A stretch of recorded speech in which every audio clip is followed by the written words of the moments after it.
America ഇറാനെ attack ചെയ്യുമോ? ഇത് പറയുന്നത് ഗ്ലോബൽ മീഡിയ ഒന്നടങ്കം റിപ്പോർട്ട് ചെയ്യുന്നു. കാരണം എങ്ങനായാലും വാറുണ്ടാകും. അമേരിക്ക എല്ലാ രീതിയിലും പ്രിപ്പറേഷൻ ചെയ്ത് കഴിഞ്ഞു. ചില international news paper, American news പേപ്പറും റിപ്പോർട്ട് ചെയ്യുന്ന അമേരിക്കയുടെ ഏറ്റവും ലോങ് റേഞ്ച് ആയിട്ട് പോയെന്ന കൺവെൻഷനിൽ നോൺ കൺവെൻഷണൽ ബോംബർ ആയിട്ടുള്ള B-2. അതുപോലും കേരളത്തിനടുത്തുള്ള ഡിയാഗോ ഗ്രാഷ്യ നമുക്ക് നോക്കുവാണെങ്കിൽ 1800 കിലോമീറ്ററേ ഉള്ളൂ തിരുവനന്തപുരത്ത് നിന്ന് അതിൻ്റെ ഡിസ്റ്റൻസ്. അമേരിക്കൻ ബേസ് ആണ്. ഒരു ബ്രിട്ടീഷ് ഐലൻഡ് അമേരിക്ക വാടകയ്ക്ക് എടുത്തേക്കുകയാണ്. അതേപോലെ തന്നെ തൃശ്ശൂർ ഏകദേശം 2000 കിലോമീറ്ററേ ഉള്ളൂ. അപ്പം അവിടെ ലക്ഷ്യം ആ ഭാഗം, ആ ബേസിൽ നിന്നായിരിക്കും ഏറ്റവും കൂടുതൽ എയർക്രാഫ്റ്റുകൾ, അതായത് എയർ വാർഫെയർ ആയിരിക്കും ഏറ്റവും കൂടുതൽ അത് പോകുന്നത് ഇറാനിലോട്ടായിരിക്കും. കാരണം ഇത്രമാത്രം സംഭവത്തിൻ്റെ ആവശ്യമൊന്നും ഹൂത്തികളെ നേരിടാൻ വേണ്ട. കാരണം ഇവിടെ ഈ B-2 ബോംബ്, സ്പിരിറ്റ് ബോംബേഴ്സ് എന്ന് പറയുന്നതിൻ്റെ പ്രത്യേകത ഞാൻ നേരത്തെ പറഞ്ഞു, ന്യൂക്ലിയർ വെപ്പൺസ് ഇത് ക്യാരി ചെയ്യാൻ പറ്റും. In case nuclear weapons Iran എവിടെയെങ്കിലും ഉപയോഗിക്കുകയാണെങ്കിൽ അതോടുകൂടി ഇറാനെ പൂർണ്ണമായിട്ടും ആ രാജ്യം തന്നെ തീർക്കാനുള്ള ഉദ്ദേശ ലക്ഷ്യത്തോടും, കാരണം അത്രമാത്രം കരുതലോടുകൂടിയാണ് US മുമ്പോട്ട് പോകുന്നത്. അപ്പം ഇറാനിലും ഇതിൻ്റെ ഒരു വേവ് അടിച്ചു കഴിഞ്ഞു. ഏത് സമയത്ത് ഇറാനെ തകർക്കും. അപ്പം ഇറാൻ്റെ എക്സ്റ്റേണൽ അഫയേഴ്സ് മിനിസ്റ്റർ ഇന്നൊരു സ്റ്റേറ്റ്മെൻറ്റ് കൊടുത്തിട്ടുണ്ട്, അലി ഖമൈനിയെ കോട്ട് ചെയ്ത്. ഏതെങ്കിലും രീതിയിൽ അമേരിക്ക ആക്രമിക്കുകയാണെങ്കിൽ അവരുടെ ലോങ് റേഞ്ച് അവർ ഡെവലപ്പ് ചെയ്ത ballistic missile surface to surface, അത് ഈ പറയുന്ന ഡിയാഗോ ഗ്രാഷ്യോയിൽ അവർ ഉപയോഗിക്കാൻ സാധ്യതയുണ്ട്. പക്ഷെ അതിനുള്ള പോസിബിലിറ്റി ഒക്കെ വളരെ കുറവാണ്. ഇത്രയും ഫ്ലൈ ചെയ്ത് ദൂരെ വരുമ്പോൾ അത് അമേരിക്ക അടിച്ചിട്ടും. അപ്പം അതിനുള്ള കാരണം കേരളത്തിൻ്റെ ബോർഡർ ആയതുകൊണ്ട് അതിനൊരു പ്രത്യേകതയുണ്ട്. കാരണം അത് ചിലപ്പോൾ അത് തടയാനൊക്കെ ആയിട്ട്, അതവിടെ കൊണ്ടിടാനായിട്ട് കേരളത്തിലെ ഹമാസിൻ്റെ ആരാധകർ ഡിയാഗോ ഗ്രാഷ്യോയുടെ മുമ്പിൽ പോകാനുള്ള സാധ്യതയും നമുക്ക് തള്ളിക്കളയാൻ പറ്റത്തില്ല. ഈ പറഞ്ഞു വരുന്നതിൻ്റെ റിയാലിറ്റി എന്ന് പറയുന്നത് ഏകദേശ അമേരിക്കൻ വെപ്പണറി സിസ്റ്റം, അതായത് അമേരിക്കൻ ബേസുകൾ, ഇറാന് ചുറ്റുമുള്ള അമേരിക്കൻ ബേസുകൾ ഏകദേശം 12 ബേസ് ഉണ്ട്. അത് ഫുൾ അലേർട്ടിലാണ്. കാരണം ഏത് സമയത്തും ഇറാനെ അറ്റാക്ക്. ആദ്യം അമേരിക്ക അവർക്ക് പ്രോപ്പറായിട്ട് ലെറ്റർ കൊടുത്തു, അബുദാബി ത്രൂ. ആ ലെറ്ററിനകത്ത് അമേരിക്ക കൃത്യമായിട്ട് പറയുന്നുണ്ട് പുതിയ ഭരണകൂടമാണ് അമേരിക്കയിൽ വന്നിരിക്കുന്നത്. അതായത് ട്രംപിൻ്റെ ആ ലെറ്റർ സോഷ്യൽ മീഡിയയിൽ കൂടെ പോകുന്നുണ്ട്. അതിൻ്റെ അകത്ത് പറയുന്നുണ്ട്, ഞങ്ങൾക്ക് താല്പര്യമുണ്ട്, വളരെ വർഷങ്ങളായിട്ട് നമ്മൾ ശരിയായിട്ടുള്ള ബന്ധത്തിലല്ല, പ്രശ്നങ്ങളെല്ലാം ആമിക്കബിളി സെറ്റിൽ ചെയ്യാൻ വേണ്ടി ഞങ്ങൾക്ക് താല്പര്യമുണ്ട്. അത് അലി ഖമൈനി അഡ്രസ്സ് ചെയ്തുകൊണ്ടാണ് കത്ത് പ്രസിഡന്റ് ട്രംപ് എഴുതി അബുദാബി ത്രൂ അതവിടെ കൊടുത്തത്. അതിന് റിപ്ലൈ അവർ ഇന്നലെ ഒമാൻ വഴി, അബുദാബിയുടെ ഒമാൻ വഴി അത് അമേരിക്ക അറിയിച്ചിട്ടുണ്ട്. അപ്പോൾ ആ റിപ്ലൈയുടെ കണ്ടന്റ് ഒന്നും പുറത്തു വന്നിട്ടില്ല. അപ്പോൾ അറിയാൻ സാധിക്കുന്നത് ഇറാനിയൻ മീഡിയ പറയുന്നത് ഇതിനകത്ത് അവർക്ക് അമേരിക്കയോട് നേരിട്ട് ഒരു നെഗോഷിയേറ്റ് ചെയ്യാനോ സംസാരിക്കാനോ താല്പര്യമില്ല. വേറൊരു രാജ്യം ത്രൂ ആണെങ്കിൽ താല്പര്യമുണ്ട്. അതായത് എനിക്ക് തോന്നുന്നു റഷ്യയാണ് അവർ ഉപയോഗിക്കാനുള്ള സാധ്യത കൂടുതൽ ഇപ്പോഴത്തെ ഒരു കണ്ടീഷനിൽ, അല്ലെങ്കിൽ ചിലപ്പോൾ ചൈനയായിരിക്കും. പക്ഷേ ഇത് 2 പ്രപ്പോസൽ അമേരിക്ക തള്ളാനുള്ള സാധ്യത കൂടുതലാണ്. കാരണം റഷ്യ ഒരിടത്ത് എൻഗേജ്ഡാണ്, അതായത് ഉക്രൈനുമായിട്ടുള്ള വാറിൽ. ചൈന ടാരിഫിൽ എൻഗേജ്ഡാണ്. കാരണം അമേരിക്ക അവിടെ ഒരു അവരെ തമ്മിലുള്ള ബ്രോക്കർ ഡീൽ ചെയ്യാൻ വേണ്ടി ഒരു തേർഡ് പാർട്ടിയോട് എടുക്കുന്ന, ഇറാനുമായിട്ടൊരു തേർഡ് പാർട്ടി എടുക്കാനുള്ള ഉദ്ദേശ ലക്ഷ്യം തൽക്കാലം അമേരിക്കയ്ക്ക് ഉണ്ടെന്ന് എനിക്ക് തോന്നുന്നില്ല. ചിലപ്പോൾ അത് എടുക്കാൻ സാധ്യതയുണ്ടെങ്കിൽ തന്നെ ചിലപ്പം സൗദി അറേബ്യയോടോ UAEയോടുള്ള താല്പര്യം അവരെ കൊണ്ടായിരിക്കും അത് ബ്രോക്കർ ചെയ്യാനുള്ള താല്പര്യം. കാരണം റഷ്യ, ചൈനയും ഇന്ത്യ ഇടപെടാൻ അമേരിക്കയ്ക്ക് താല്പര്യമില്ല. കാരണം American middle east Asia envoy Stephen Witkoff തന്നെ പറയുന്നുണ്ട്, ഞങ്ങൾക്ക് താല്പര്യമൊന്നുമില്ല ഇൻ ബിറ്റ്വീൻ ഒരു മീഡിയേറ്റേഴ്സ്. കാരണം റഷ്യ ഓൾറെഡി പറഞ്ഞു കഴിഞ്ഞു ഇറാനുമായിട്ട് സംസാരിക്കാൻ, നെഗോഷിയേറ്റ് ചെയ്യാൻ വേണ്ടി, ന്യൂക്ലിയറിൻ്റെ കാര്യങ്ങൾ സംസാരിക്കാൻ വേണ്ടി റഷ്യ തയ്യാറാണ്. ആ സമയത്ത് അമേരിക്ക അതിന് പോസിറ്റീവായിട്ട് അതിനെ കണ്ടില്ല.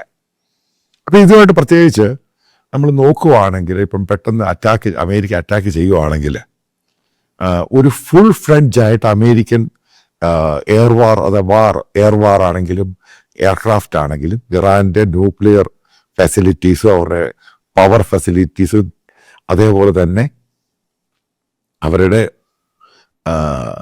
ഓയിൽ ഫെസിലിറ്റീസും കയറി അറ്റാക്ക് ചെയ്യാൻ സാധ്യതയുണ്ട്.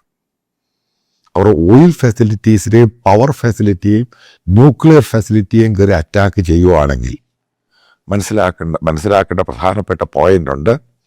ഇറാൻ പൂർണ്ണമായിട്ട് അങ്ങ് തീർന്നു പോകും.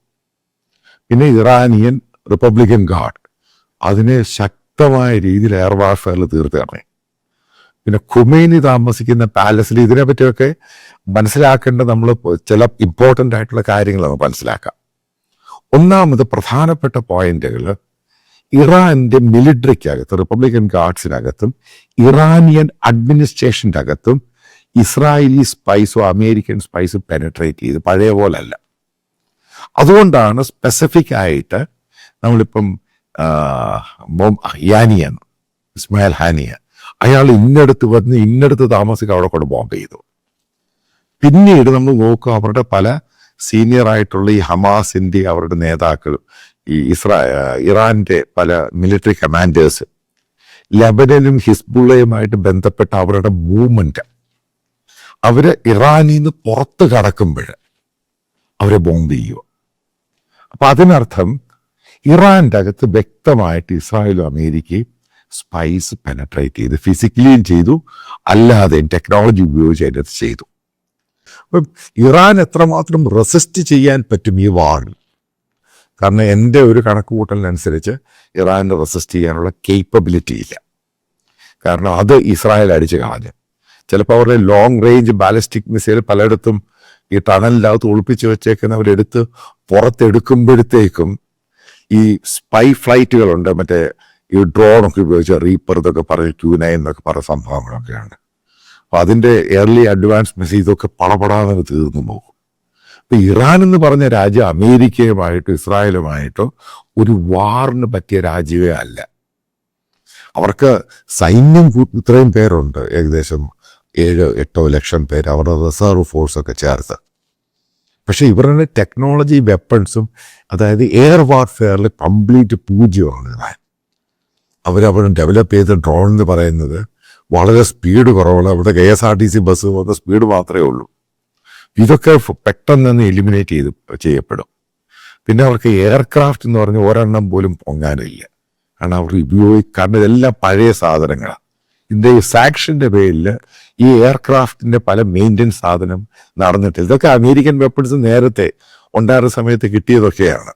ഇപ്പോൾ റഷ്യ കൊടുത്ത ചില വെപ്പൺസ് ഉണ്ട്, എയർക്രാഫ്റ്റ് ഒക്കെ ഉണ്ട്. പക്ഷെ അത് പ്രായോഗികമായിട്ട് അത് എങ്ങനെ യൂസ് ചെയ്യണമെന്ന് MiG-29 ഒക്കെ അവർ യൂസ് ചെയ്യും. പക്ഷേ ഈ സുക്കോയി 30MG ഒക്കെ പ്രോപ്പറായിട്ട് അമേരിക്കൻ വെപ്പൺസിനോടും അമേരിക്കൻ എയർക്രാഫ്റ്റിനോടും അമേരിക്കൻ എയർ ഡിഫൻസ് സിസ്റ്റത്തിന് മുമ്പിൽ നിൽക്കാൻ പറ്റത്തില്ല.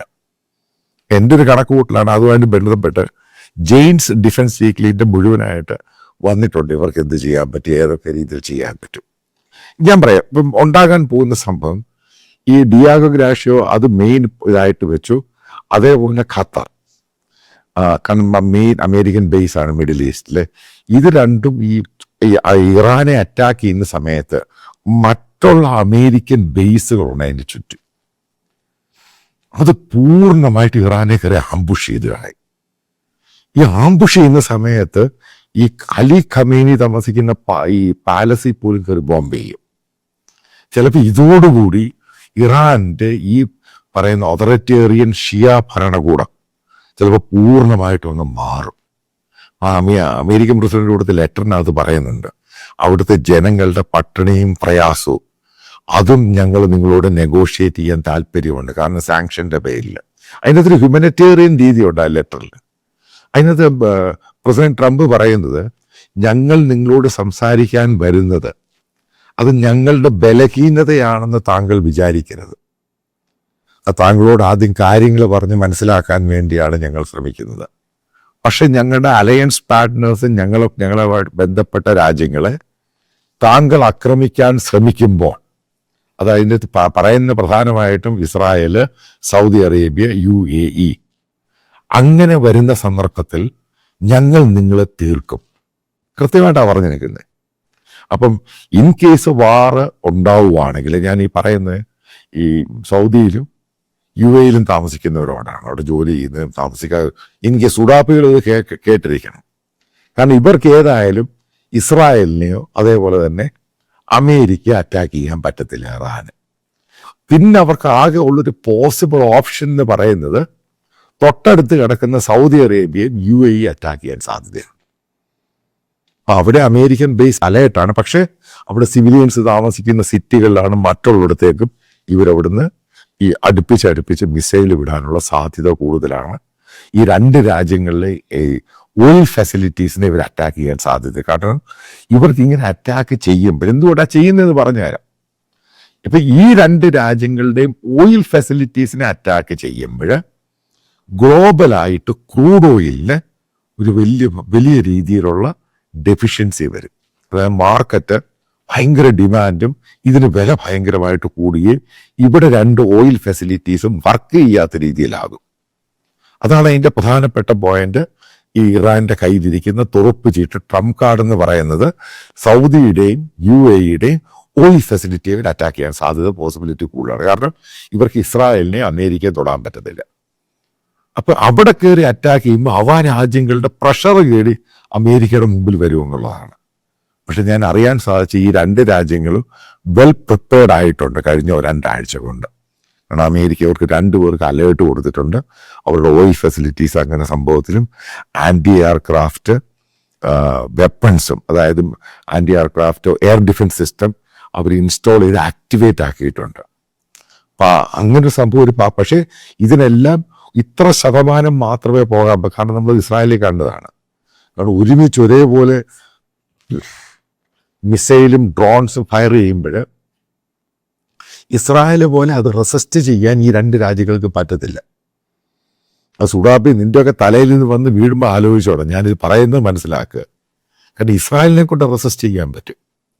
പക്ഷെ UAE കൊണ്ട് സൗദി അറേബ്യയെ കൊണ്ട്, അതായത് 10ഉം 200ഉം മിസൈൽ ഒരേപോലെ വന്നിപ്പോൾ സൗദിയിലോ UAE-ലോ വരുമ്പോൾ അവരുടെ ഈ രാജ്യങ്ങളുടെ എയർ ഡിഫൻസ് സിസ്റ്റത്തിന് ഇതിനെ പ്രതിരോധിക്കാനുള്ള കഴിവ് കുറവായിരിക്കും. പക്ഷെ ഉറപ്പായിട്ട് അമേരിക്കയുടെ ഹെൽപ്പ് ഉണ്ടായിരിക്കും, ബ്രിട്ടന്റെ ഹെൽപ്പ് ഉണ്ടായിരിക്കും, മറ്റുള്ള പല രാജ്യങ്ങളെ ഹെൽപ്പ് ചെയ്യും. പക്ഷെ ഈ രാജ്യങ്ങൾക്ക് അതിനുള്ള കേപ്പബിലിറ്റി ഇല്ല. അപ്പോൾ ജനവാസ കേന്ദ്രങ്ങൾ, ഇത് ഓയിൽ ഫെസിലിറ്റി സംഭവങ്ങളിലും ഇത് വരാനും ബ്ലാസ്റ്റ് ഉണ്ടാകാനുള്ള പോസിബിലിറ്റി നമുക്ക് തള്ളിക്കളയാൻ പറ്റത്തില്ല. അതുകൊണ്ട് വാർ ഉണ്ടാവുകയാണെങ്കിൽ ഈ രണ്ട് രാജ്യത്തുള്ളവർ വളരെ ശ്രദ്ധിക്കേണ്ട സംഭവമാണ്. കാരണം ഇറാന് വേറെ നിവർത്തിയൊന്നുമില്ല ഇവിടെ. കാരണം ഈ രണ്ട് രാജ്യങ്ങളിലും പ്രഷറൈസ് ചെയ്യാൻ വേണ്ടി അങ്ങോട്ട് മിസൈലും ഡ്രോൺസും വിടാനുള്ള സാധ്യത കൂടുതലാണ് ഒന്ന്. കാരണം ഇറാൻ അറിയാവുന്ന വസ്തുതയാണ്, ഈ രണ്ട് രാജ്യങ്ങളുടെ പ്രഷറുണ്ട് അമേരിക്ക ഇറാനെ അറ്റാക്ക് ചെയ്യാൻ വേണ്ടി. കാരണം ഇറാന്റെ ന്യൂക്ലിയർ വെപ്പൺസ് നശിപ്പിക്കണമെന്ന് സൗദിക്കും UAE-ക്കും ഇസ്രായേലിനേക്കാളും ആവശ്യമാണ്. കാരണം രണ്ടും ഡെവലപ്ഡ് ആയിട്ട് വരുന്ന രാജ്യമാണ്. അപ്പോൾ അവരുടെ ഏതെങ്കിലും സിറ്റിയിലോ അവരുടെ ഓയിൽ ഫെസിലിറ്റീസിനോ ന്യൂക്ലിയറുമായിട്ട് ബന്ധപ്പെട്ട് വന്നു കഴിഞ്ഞാൽ ആ രാജ്യം തീർന്നു പോകും. അതോ ഈ രണ്ട് രാജ്യങ്ങൾ അമേരിക്കയോട് അതിൻ്റെ പേരിൽ പ്രഷറൈസ്ഡ് ആണ്. ട്രംപ് വന്നു കഴിയുമ്പോൾ ആ പ്രഷർ, കാരണം അയാളത് നിവർത്തിച്ചു കൊടുക്കാമെന്ന് പറഞ്ഞു. ഒറ്റ ഡിമാൻഡേ ഉള്ളൂ, ഈ പറയുന്ന ഗാസയിലുള്ള പാലസ്തീൻകാരെ അവർ മുഴുവനും മറ്റൊരിടത്ത് പോയി നിങ്ങൾ അതിനെ സപ്പോർട്ട് ചെയ്തതാണ്. ചില കൊടുക്കൽ വാങ്ങലുടെ സംഭവമാണ് ഈ മുമ്പോട്ടായിരിക്കുന്നത്. ചിലപ്പോൾ ഈ വാറോടുകൂടി ഈ പറയുന്ന മിഡിൽ ഈസ്റ്റിലെ വാർ തൽക്കാലത്തേക്ക് ഒരു 20 വർഷത്തേക്ക് നിൽക്കാനുള്ള സാധ്യതയുണ്ട്. കാരണം ഇറാൻ തീർന്നു കഴിഞ്ഞാൽ നിന്നു പോകും. അതോടുകൂടി മിഡിൽ ഈസ്റ്റിൻ്റെ ആ ഇഷ്യൂ, ഗാസയും പാലസ്തീനും ഈ ഹമാസ് അവിടെ നിന്ന് ഇല്ലാതായി കഴിഞ്ഞാൽ അവിടെ ഒരു അത് പോസിബിലിറ്റി വളരെ കൂടുതൽ. ചിലപ്പം ഈ ഏറ്റവും കൂടുതൽ ഈ മിഡിൽ ഈസ്റ്റിലെ പീസ്ഫുൾ ആയിട്ടുള്ള അന്തരീക്ഷം കൊണ്ടുവന്നതിൻ്റെ ക്രെഡിറ്റ് കിട്ടാൻ പോകുന്നത് അതിനുശേഷം ഈ അമേരിക്കൻ പ്രസിഡന്റ് ഡൊണാൾഡ് ട്രംപിനാണ്. അപ്പം അത് എങ്ങനെയാണ് വരാനുള്ള സമയങ്ങളും ദിവസങ്ങളും എന്താണ് ഉണ്ടാകുന്നത്? കാരണം പോസിബിലിറ്റി വളരെ കൂടുതലാണ്. അമേരിക്ക വെൽ പ്രിപ്പയർഡാണ്, അവരുടെ ബേസുകൾ അലേർട്ടാണ്. UAE സൗദി അറേബ്യ ഫുൾ അലേർട്ടാണ്. കാരണം കൃത്യമായ വിവരങ്ങൾ വന്നുകൊണ്ടിരിക്കുകയാണ്. പല വാർത്താ ഏജൻസികൾ കോട്ട് ചെയ്യുന്നു. അത് DIA വിവരാശ അലേർട്ടാണ്. അപ്പം അങ്ങനെ വന്നു കഴിയുമ്പോൾ ഇറാനെ അറ്റാക്ക് ചെയ്യാനുള്ള പോസിബിലിറ്റി എന്ന് പറഞ്ഞാൽ 100%. വാർ 100% ഉണ്ടാക്കും. അല്ലെങ്കിൽ ഇറാൻ പൂർണ്ണമായിട്ട് സറണ്ടർ ചെയ്യണം. നിങ്ങൾക്കറിയാം, കഴിഞ്ഞ 2 ആഴ്ച കൊണ്ട് ഞാൻ നിങ്ങളോടൊരു കോൺട്രിബ്യൂഷൻ വേണമെന്ന് അഭ്യർത്ഥിക്കുകയാണ്. അതിൻ്റെ വീഡിയോ റൺ ചെയ്തു ഈ വീഡിയോയുടെ അവസാനം.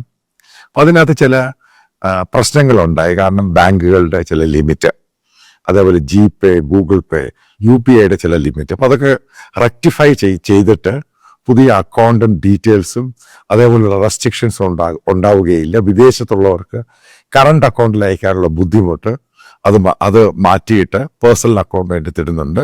കൃത്യമായിട്ടൊരു കാര്യം പറയാം, ഓരോ രൂപയ്ക്കും അക്കൗണ്ടബിൾ ആണ് ഞാൻ ജനങ്ങളുടെ കയ്യിൽ നിന്നാണ് ഈ പണം സ്വരൂപിക്കുന്നത്. അജണ്ട ഒറ്റ സംഭവമേ ഉള്ളൂ.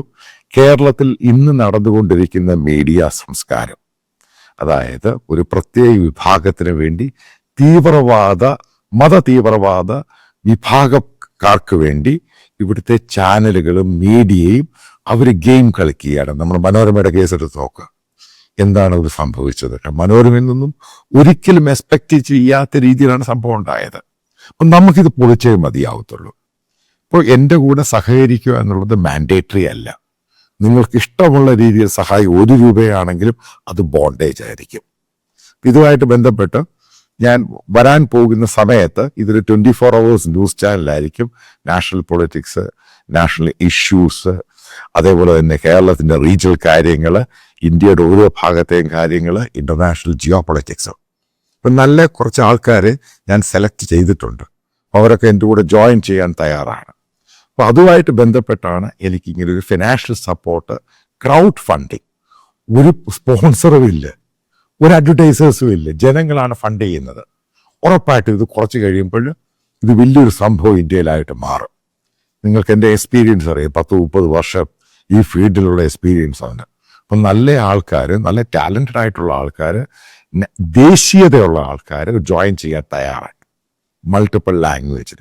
അതായത് നമ്മൾ മനസ്സിലാക്കുക, വരാൻ പോകുന്ന ദിവസങ്ങളിൽ കേരളത്തിൽ ഈ കാണിക്കുന്ന മീഡിയ സംസ്കാരത്തെ നമ്മൾ പൊളിച്ചടുക്കും ഇതിനെ തോലച്ചയാളായി. അപ്പം നിങ്ങൾ സഹകരിക്കുക. നല്ല ആൾക്കാരുണ്ടെങ്കിൽ തന്നെ, അതായത് ഡെഡിക്കേറ്റഡ് ആയിട്ടുള്ള ആൾക്കാർ എൻ്റെ കൂടെ സർവീസ് ചെയ്യാൻ താല്പര്യമുള്ളവർക്ക്, ജോലി ചെയ്യാൻ താല്പര്യമുള്ളവർക്കും എന്നെ വിവരം അറിയിച്ചാൽ ഞാൻ നിങ്ങളെ ട്രെയിൻ ചെയ്തെടുക്കുന്നതായിരിക്കും. അതായത് ഡെഡിക്കേറ്റഡ് ആയിരിക്കണം, ഇത് പഠിക്കണം, മനസ്സിലാക്കണം, എങ്ങനെ ചെയ്യണം. അതായത് ബന്ധപ്പെട്ട ചില കാര്യങ്ങൾ പറയാം, 1-2 കാര്യങ്ങൾ പറയാം. ഇപ്പം നല്ലൊരു റിപ്പോർട്ടിംഗ് ഉണ്ടായി, ഒരു സംഭവത്ത് പോയി റിപ്പോർട്ട് ചെയ്യണം. അതിനുവേണ്ടി ഒരാളെ പറഞ്ഞു വിടുക, ഗ്രൗണ്ടിൽ റിപ്പോർട്ട് ചെയ്യുക, ഇതിനൊക്കെ എക്സ്പെൻസ് ഉണ്ട്. നല്ല റിസർച്ച് ടീം ഉണ്ടാകണം. അപ്പം ഇതിന് പറ്റിയ പഴയ പോലെ ചാനൽ ഇൻഫ്രാസ്ട്രക്ചറിൻ്റെ ആവശ്യമൊന്നുമില്ല. ഇതെങ്ങനെയാണ് എക്സിക്യൂട്ട് ചെയ്തതിന് നല്ല ആൾക്കാരെ എടുക്കണം, നല്ല ടാലൻസിന് പണം കൊടുക്കണം. അതൊരിക്കലും ഫ്രീ ആയിരിക്കത്തില്ല. മോശമായ ടാലൻസിന് അത്രയും പണം കൊടുത്താൽ മതി. നല്ല ടാലൻസിന് പണം കൊടുത്തേ മതിയാവത്തുള്ളൂ. അതാണ് ഇതിൻ്റെ ബേസിക് ഇഷ്യൂ എന്ന് പറയുന്നത്. അപ്പം അങ്ങനെയുള്ളവരെ എടുക്കുക. എനിക്കറിയാവുന്ന പല ടീമംഗങ്ങളുണ്ട് എൻ്റെ കൂടെ, തെഹൽക്കയിലും മറ്റു പല ചാനലുകളിലൊക്കെ വർക്ക് ചെയ്ത് ഹൈലി ടാലൻറ്റഡ് ആയിട്ടുള്ള ആൾക്കാരുണ്ട്. അപ്പം അവരെയൊക്കെ ഒത്തൊരുമിപ്പിച്ച് ഇതിന് പല മൾട്ടിപ്പിൾ ലാംഗ്വേജിൽ കൂടെ ഇത് പോകുമ്പോൾ മാത്രമേ ഇതിൻ്റെ ഒബ്ജക്റ്റീവ് എന്തുവാന്ന് നമുക്ക് മനസ്സിലാവത്തുള്ളൂ. അപ്പോൾ സഹകരിക്കുന്നതിന് വളരെ നന്ദി. ഫർദർ നിങ്ങളുടെ എല്ലാ സഹകരണം ഇതിൻ്റെ കൂടെ ഉണ്ടാകുമെന്ന് പൂർണ്ണമായിട്ടും വളരെ സ്നേഹത്തോടു കൂടെ പ്രതീക്ഷിക്കുന്നു.